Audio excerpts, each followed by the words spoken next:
chest opening. First block at the base of the scapulus. Open the chest as you place the second block at the base of the skull, where the small bone protrudes from the base of the skull. That's where the block should be. Don't straighten the legs until the chest is open. Once you feel you are open in the chest and the back releases, you can straighten the legs.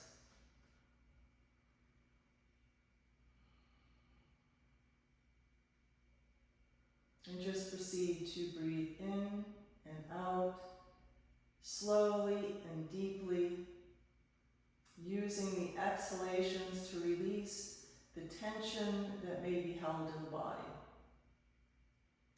For some people, this block behind the head is too high, and you'll find that your chin is too close to the chest. If that is the case, you want to turn the block on its second highest height, just like the block behind the shoulder blades, and then release the head down. You can see that this block is too low for me because my chin is moving away from the chest. But for some people, having the block on the highest height brings their head here. So you have to lower the block. For other people, this block isn't high enough. Their head is here. So if you're tight in the upper thoracic and the top block, even though it's on the highest height, is still too low to be comfortable or safe for your neck, you need to place a blanket or another block on the existing block. So you have to raise the height of the block behind the head, and you want to have a neutral position in your neck. Stay in this position for 5 minutes, breathing deeply and slowly. When you completed your 5 minutes, bend the legs and slowly roll over onto your right side, cradling the head in fetal position. When you feel that you have adjusted from being in that posture, we're going to work on Adho Svanasana, downward facing dog pose. Come to table, spread the fingers, and root the metacarpal knuckles down. The metacarpal knuckles are the knuckles at the base of the fingers. You don't want to be able to put anything under the index finger and thumb space. That should be strongly rooted down. Spread the fingers, again, suction cup the hands to the floor, curl the toes under, and lift up. Take the heels high. Isometrically push the hands away. And what I mean by that is pretend that your hands are glued to the floor, but you're trying to push them that way. So all the energy is going to move back.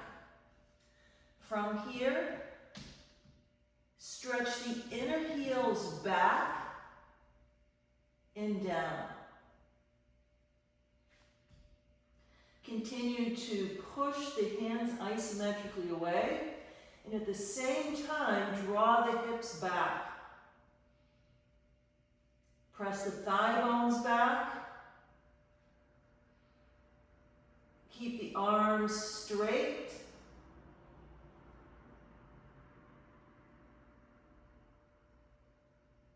And sometimes people bend the elbows out to the side.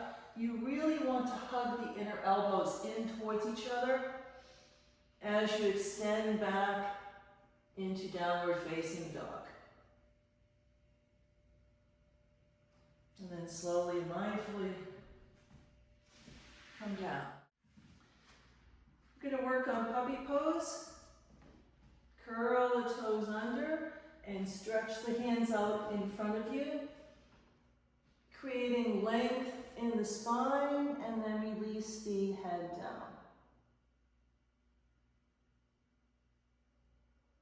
If you have difficulty placing the head on the floor, you can place a block, and then you're going to take your fingertips and press the fingertips into the floor. So this keeps the space long. Watch what happens if I drop the arm. If I have the fingers up, you get a lot more length in the side bodies. Come up. You stand at a wall so you know where your body is in space. And you're going to take a block and you're going to press your forearms into the block. I want the palms facing up and the fingers spread. And you're going to keep that pressed as you extend the block out, palms facing up. Bring the block in. Block up. Out. Up. Out. And you should feel the biceps and the deltoids.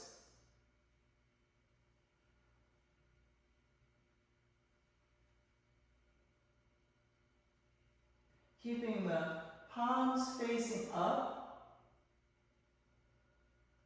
and the fingers spread.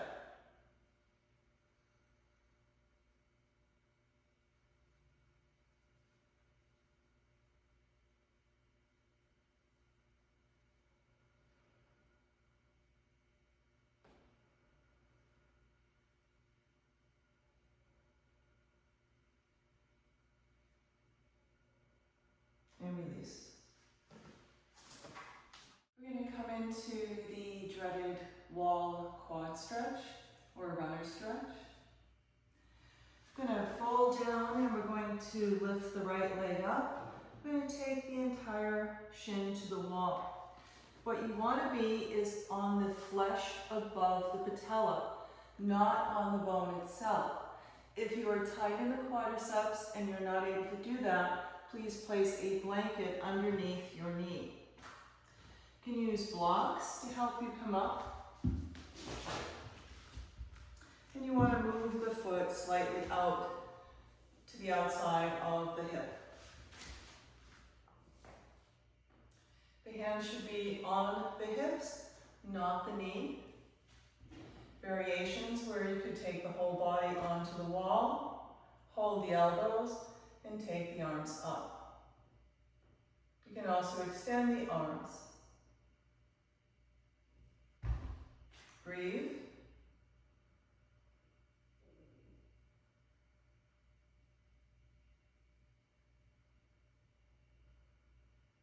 For some people, their quadriceps are very tight, so they may have to lean forward and place their hands on blocks.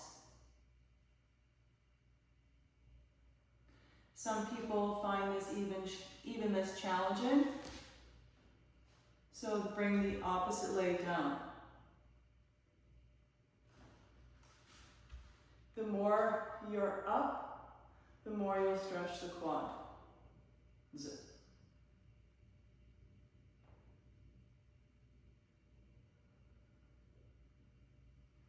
Slowly come out. You're going to go to the other side.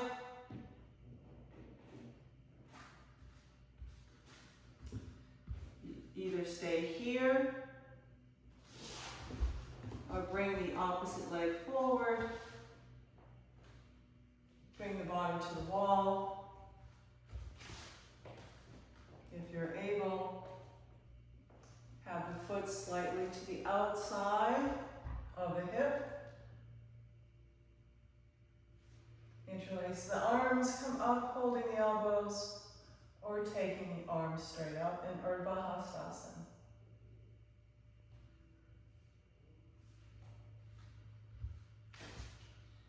And repeat on both sides. And while you're repeating, I'm going to show with the blanket. So for people who can't get off the bone of the knee because their quadriceps are tight, take a blanket with a finished edge at the wall. Then you're going to bring your shin as close as you can to the wall. And in most cases, if your quadriceps are tight, your knee will actually be away from the wall. If you can, bring the opposite leg forward. Either stay folded forward or come up. Again, don't have your hands on your knees. Then you're going to repeat on the other side. And while you're doing that, I'll show the last variation. So this variation is for students who are unable to have either of the previous variations. The blanket will be for the knees. And you're going to take your foot up onto the chair. And then the leg forward. So in this variation, I would stay here, because when you have the foot pressing into the chair this way, you're going to be right on the patella, right on the knee bone. So it's better if you need this variation to stay here. As long as you're feeling a quadricep stretch, this is the variation you should be in. Repeat on the other side. And release, and we'll go on to we're going to work on bent legs, Setu, bandha, Sarvangasana, or bridge pose.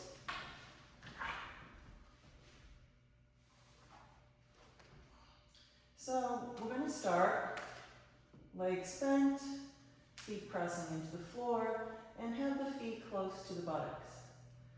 So I want you to take your arms at right angles, and I want you to press, lift the upper back and chest, roll the shoulders down away from the ears. If you don't do that, you're here. And then coming up, this is all going to be sunken down. So press, lift, draw shoulder blades down. And remember I talked about isometric action before.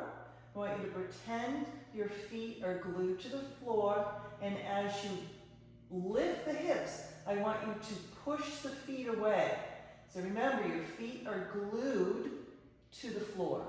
So if you were trying to push your feet away and they were glued to the floor, you're going to bring more action towards the head. Everything's going to lift a little more easily and effectively. Press, lift, draw. Isometric action, lift. So we're going to stay here. We're going to work on this action. I want to make sure, remember the shoulders should be moving away from the ears. The isometric action lifts and draws the chest up and back. So you want to move so that you have more of a waterfall action in the chest. So if you don't do that, you're going to be here. Notice the difference in the neck, the chest, and the shoulders.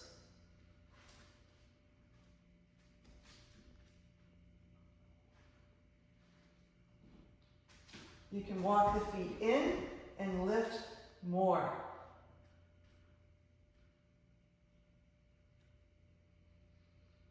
Keep the hands spread and active. Press the elbows and upper arm bones down. Keep isometrically moving the feet away. Lifting and lifting and lifting.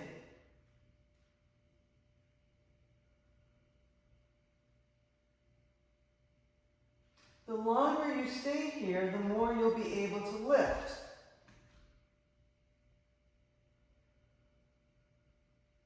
You'll feel the hamstrings working, and you'll feel the glutes working.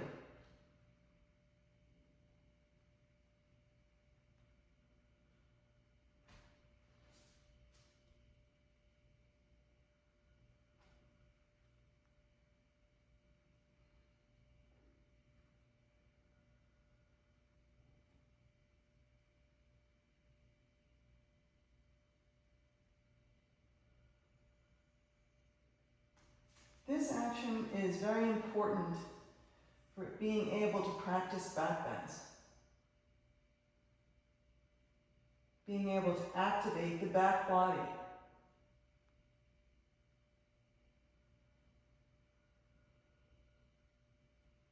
And release.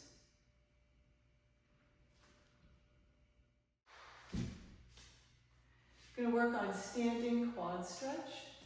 So you stand at the wall, place the hand at the wall, bring the right foot up, and grab the ankle, and bring the heel to the buttocks. So be mindful that you don't have the knee in front of the standing leg knee. You want to make sure that that knee is in line with the opposite knee. And if you feel it's okay to do so, you can take both hands to the foot and ankle.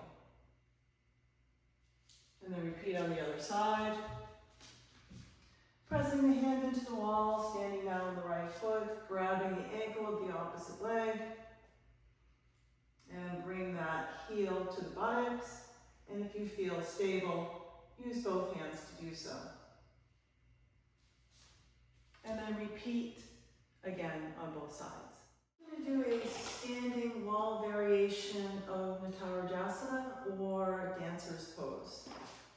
So you're going to stand with the right side of your body at the wall, and you don't need a rope to hold on to. You can just have your arm up onto the wall. But if you have a rope and you can throw one right over the top of the door, then you can hold the rope as well. So standing with my right side at the wall. I'm going to lift my right leg and then I'm going to grab it with the left hand. And then I want you to just stretch the leg back and look up. So you get a really nice side stretch here.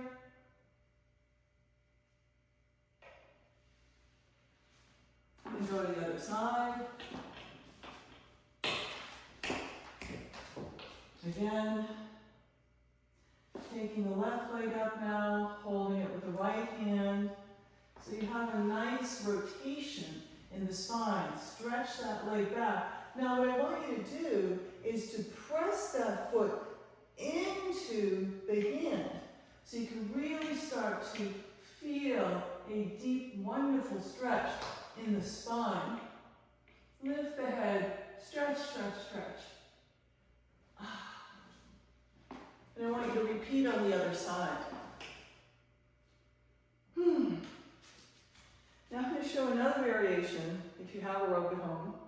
It's a little more of a challenge because now you're going to take the foot into the strap, come to the wall, and then still have your hand up on the wall. Now you have your foot into the strap and then slide it back.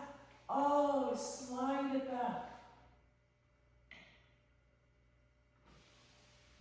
And then again, you can take this rope and then do the same and then release.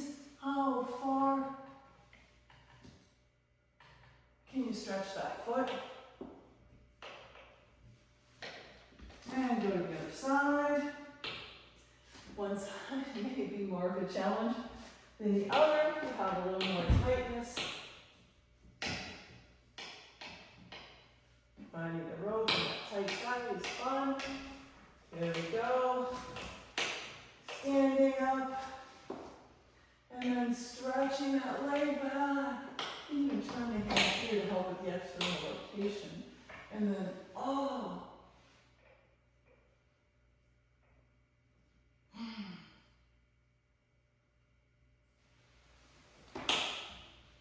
It's always fun to play. And repeat on the other side. I'm going to work on wall salabhasana. So you're going to stand about, 15 inches away from the wall. Take your arms up. And then you're just going to keep reaching your arms up as you start to bring your hips to the wall. And you're just going to really start to work here, releasing the hips, extending your arms up, And then take your arms to the side. And then press up. You can take the feet back a little more. You can take the feet together. You can walk the hands up. And as you walk the hands up, start to release the hips towards the wall.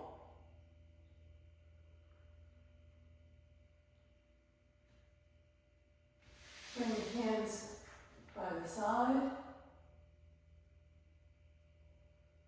And up. You can repeat the same, the first or second stage, or you can work on taking your feet just slightly more back, taking the hands up, letting the hips descend.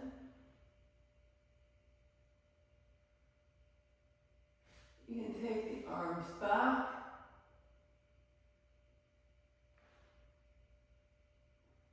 Then take your hands alongside the chest and press up. We're going to work on Adho Svanasana, downward facing dog pose. Come to table, spread the fingers and root the metacarpal knuckles down. The metacarpal knuckles are the knuckles at the base of the fingers. You don't want to be able to put anything under the index finger and thumb space. That should be strongly rooted down. Spread the fingers, again, suction cup the hands to the floor, curl the toes under, and lift up. Take the heels high, isometrically push the hands away. And what I mean by that is pretend that your hands are glued to the floor, but you're trying to push them that way. So all the energy is going to move back. From here, stretch the inner heels back and down. Continue to push the hands isometrically away, and at the same time, draw the hips back. Press the thigh bones back. Keep the arms straight.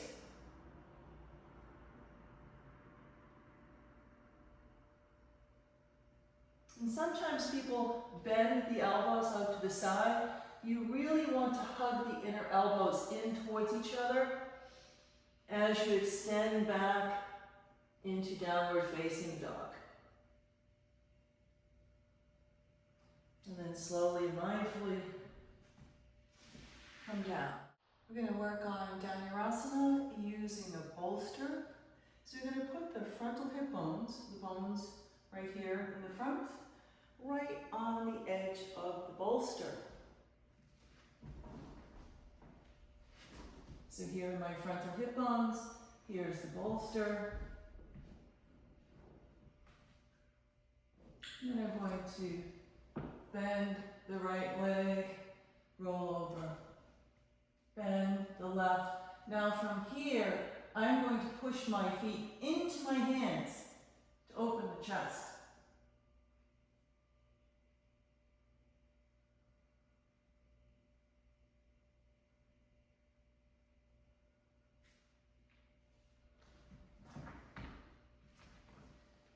Release and repeat 4 times.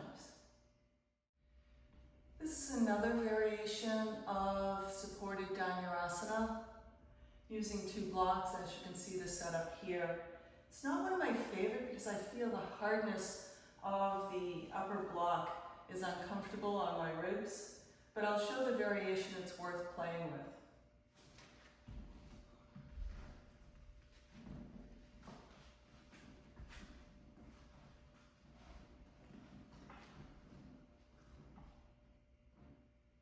So you just want to settle here, start to feel the openings in the thighs and the chest, and then bend the right leg, and bend the left leg, and then push the feet into the hands.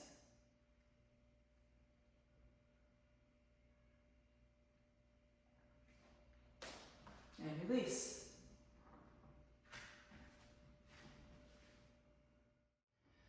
We're going to work on Parsva Sarvangasana.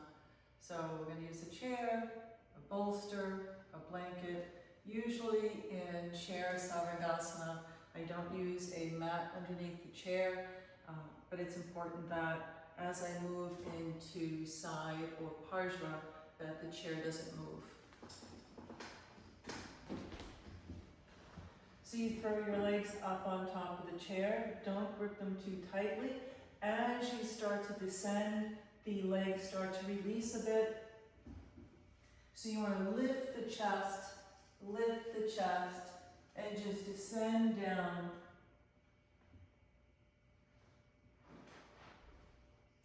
As you normally would in chair Sarvangasana. So here you can adjust your support to be higher on the neck or lower. If this is not a good height for you, you can add more blankets on top of the bolsters.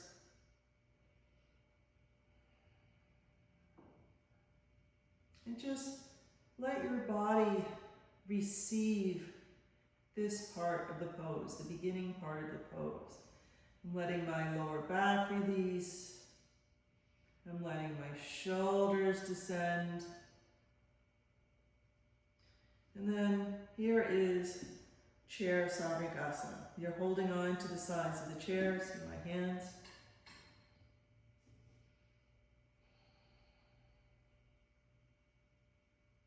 And then I'm going to bend my legs and I'm going to take my right leg down. Just warming up the spine. Go to the other side.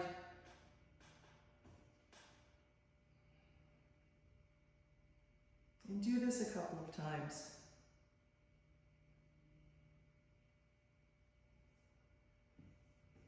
It's funny because I have friends and teachers who do Parsva Sarvangasana so easily, and it's always been quite a challenge for me. So it's not a pose I practice regularly.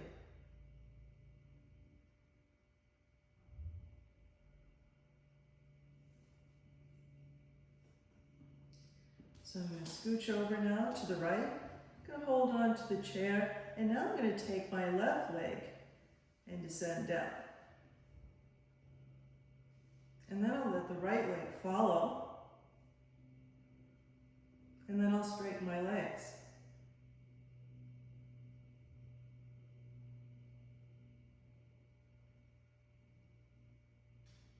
And I'll come back. I'll bring my buttocks back to the center. Now I'll move my buttocks slightly to the left. And I'm going to descend my right leg down first. Let the left leg follow. And then extend both legs.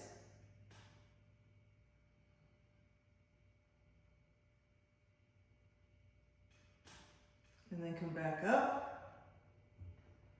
Then I can return to Sarvangasana, or I can move to Viparita Karani.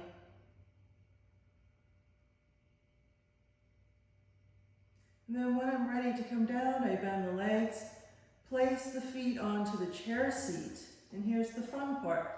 I'm going to do a swan dive off the bolster. I'm going to use my elbows to push the bolster towards my hips.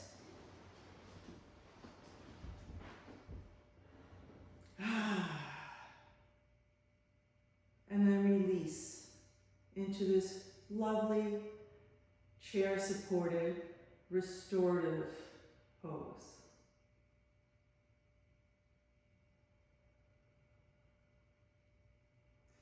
To come out from here, Slowly roll over onto your side. And come up. We're going to practice Parsva Sarvangasana. You can practice this at home if you have a rope wall and you have some blankets and a mat. It's an interesting way to practice Parsva Sarvangasana, especially if you're on the cusp of being able to do it, but you just need a little assistance in the lift and the side movement. It's a fun one to practice, and you need a little bit of a sense of humor. At least I do when I practice it. So just as we did earlier, you want to press those elbows down so you spread open that chest. Keep the elbows pressing down strongly.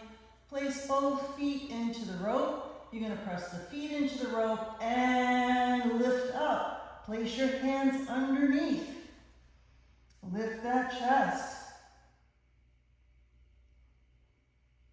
And then really place the right hand under. Hold the mat with the left hand and swing your legs to the right. Come back to center. Reestablish the hands.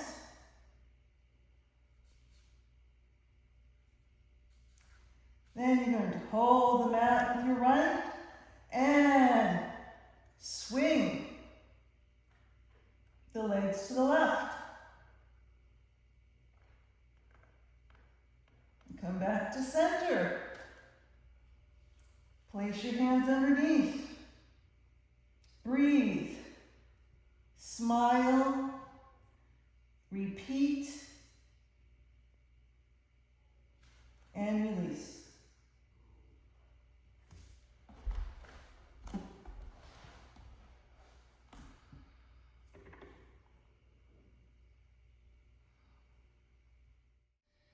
So now we're going to move into Savasana. Today we're going to use a chair and a blanket for a leg-supported Savasana.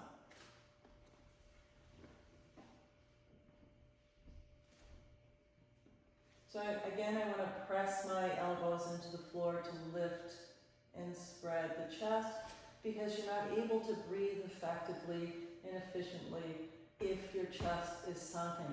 In addition, it also can be very depressive if your chest is here, as opposed to being more open and receptive to the breath.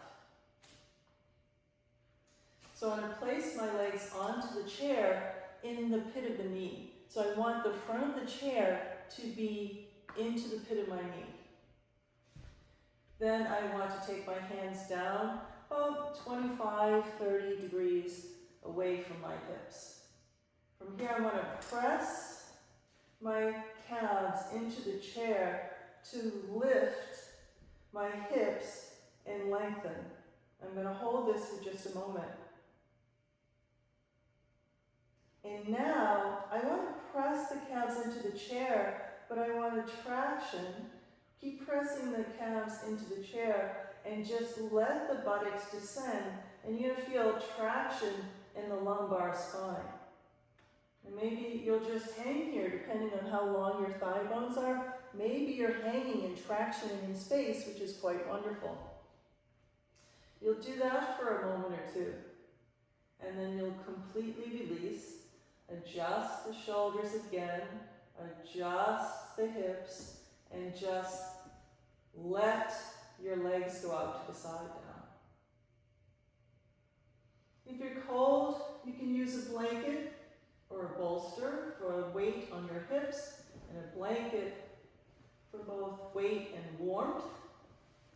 If your chin moves away from the chest and juts out, you can fold a blanket and place that into your head.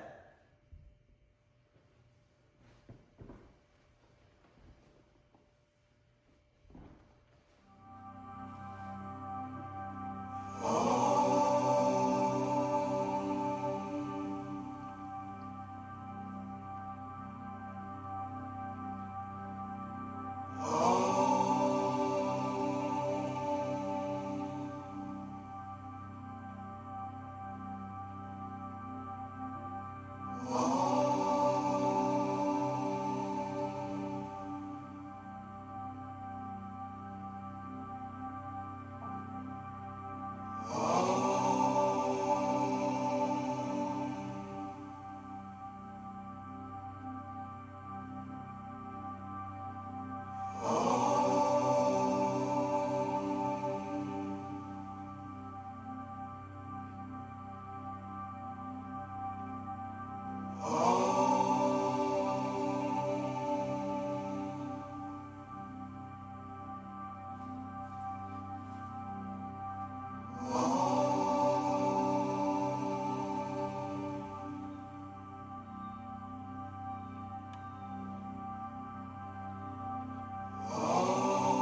start to bring yourself back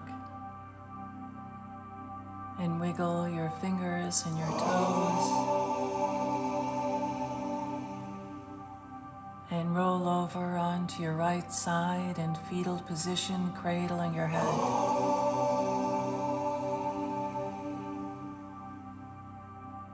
And when you're ready, come to any simple sitting pose that works for you. And we'll close our practice practicing Oms.